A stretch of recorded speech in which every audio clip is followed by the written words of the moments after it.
Hey Gipsters, it's Miss Hall, and we are on our third day of Read Aloud for a Mad Scientist of Franny K. Stein, and we are reading chapters 8 through 11.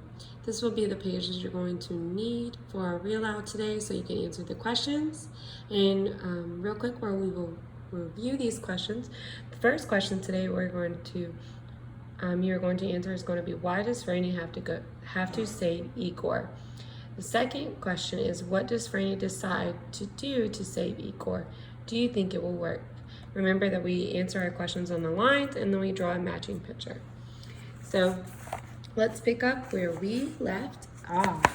So today we are going to start with chapter 8. Chapter 8, Igor, you da bomb. Franny had to think fast. You really don't have that many options when your dog swallows a horrifically devastating explosive, and you only have 60 minutes to act. Ask anybody who's been in that situation. They'll tell you the same thing.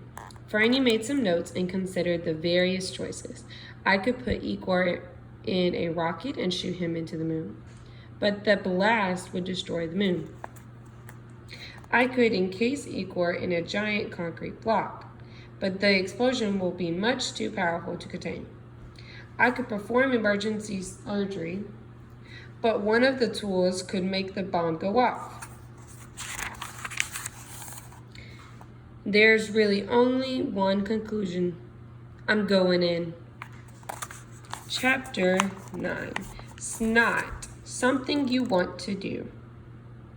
Franny began putting on a special suit. Let's start over. Franny began putting on a special suit. This will not protect me from the various horrible juices inside a dog. Igor scowled. No hard feelings, Igor, but if you think you stink on the outside, take a whiff of one of your disgusting dog burps sometime. This is a fantastically unbelievable voyage I'm going on, but it's no pleasure cruising there. Igor smelled his own breath. He had to agree with Franny. He was probably even worse on the inside.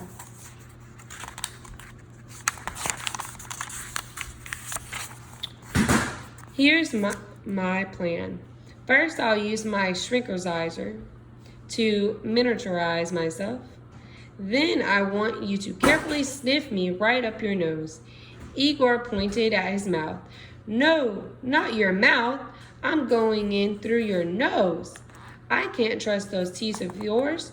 You could accidentally bite me in half. Franny pointed at a chart of Igor's body. Once inside your nose, I'll make my way down your throat to your stomach. Igor handed her a flashlight. Good thinking, Igor, but my suit is glow in the dark, and that will light my way. When I get to your stomach, I'll find the device, open it up, and deactivate it. The screwdriver is all I need. Now about getting back out. Franny began. Igor looked a little nervous. After I find the device and deactivate it, I'll call you on this walkie-talkie. Then you just lie down on your stomach, and that will make it easy for me to roll the device out like a big ball. I'll just walk right back out your nose. Igor nodded in agreement. Then I'll reverse the shrinkerizer with the remote control, enlarge to my normal size, and everything will be back just fine. I'll also be able to watch you on this little screen on my wrist, just to make sure you're okay throughout the procedure. You can even sit here and watch your dumb TV while you wait. Igor clapped his little paws together. Franny checked her watch. There were less than 45 minutes left. Everything seems to be in order, she said. What could go wrong? Chapter 10, Looking Up an Old Friend. Franny pressed a button and stood in front of the shrinkerizer. Igor watched as she shrank down to almost nothing. Igor gently crept up and positioned his nose carefully. Franny looked up his giant nose and braced herself. With one giant snort, she was sucked up inside his tremendous nostril. Some people in her situation might get the willies. Some people might get the creeps. But some people might run home, jump in the bathtub, and never ever stop washing. But Franny didn't really mind walking around inside a dog's nose. It's kind of like a cave, she thought, a big, slippery, boogery cave. Her feet made sloppy, squishy sounds as she trotted along, and she thought about how she might actually have fun in there if she had more time.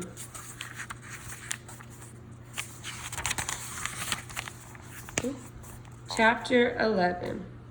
Let's get the sinus betching us. Franny stood at the edge of Igor's sinuses, looking down into his deep, dark throat. It was important that she went down his esophagus or she would wind up in one of his lungs. She checked the screen on her wrist and saw Igor staring at the television. A bomb was about to go off in his stomach, and a little girl was walking up his nose, and he couldn't care about anything but the show he was watching. I never should have given him that TV, Franny said. Franny backed up a few steps to get a running start. She hurled herself off the edge and tumbled down Igor's throat. It was a much longer fall than she had expected, and she realized that it was going to be a very long walk back out. Eventually, she landed with a thick, mucky splash in his stomach. Looking around, all she could think about was how truly lovely the inside of a dog's nose is when compared to the inside of his stomach. Ooh, pause. So this is where we are going to stop for our reading today. Let's review our questions really fast. So our first question was, why does Franny have to save Igor? And then our second question is, what does Franny decide to do to save Igor? Do you think it will work? Remember, we're going to write our answer for our questions on the line and draw a matching picture to our answers. The best thing to do is to give yourself text evidence and use your background knowledge of what we have read so far. I really do hope that you're enjoying this book as much as I am.